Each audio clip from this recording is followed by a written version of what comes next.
వారాహి అమ్మకి పూజ చేసుకోవాలనుకున్న గుడి దగ్గరలో ఉండదు. లేదంటే కొంతమంది వీలు కాక ఫోటో పెట్టుకోరు.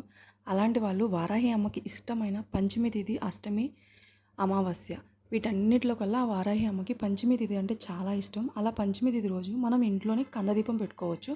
మనం పూజ చేసుకోవడానికి వీలైనంత చిన్న కందం తీసుకొచ్చుకొని శుభ్రంగా కడిగి మనం ఎంతైతే దీపం వెలిగించుకుంటామో అంత చిన్న హోల్ చేసుకొని శుభ్రంగా కడుక్కున్న తర్వాత పసుపు పూసి 15 బొట్లు పెట్టుకోవాలి. 15 బొట్లు పెట్టుకున్నాక మనం ఇంట్లో రోజు పూజ గది ఎక్కడైతే పూజ చేసుకుంటే అదే పూజ గదిలో ఒక చిన్న ప్లేట్లో తమలపాకు పెట్టుకొని దాని మీద కందన్ పెట్టుకొని ఆవు నెయ్యి వేసి 3 పువ్వు ఒత్తులు వేసి కొంచెం పచ్చకర్పూరం, అమ్మవారికి పచ్చకర్పూరం అంటే చాలా ఇష్టం.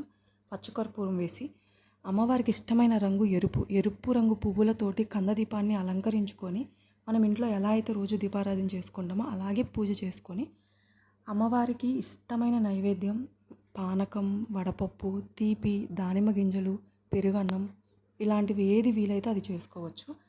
చేసుకున్న తర్వాత ఇవన్నీ అమ్మవారికి పెట్టినాక అమ్మవారిది మూలమంత్రం వస్తుంది. గూగుల్లో, యూట్యూబ్లో మనకి ఎక్కడ సెర్చ్ చేసినా ఉంటుంది. నేను వీడియో లాస్ట్లో కూడా ఇస్తాను.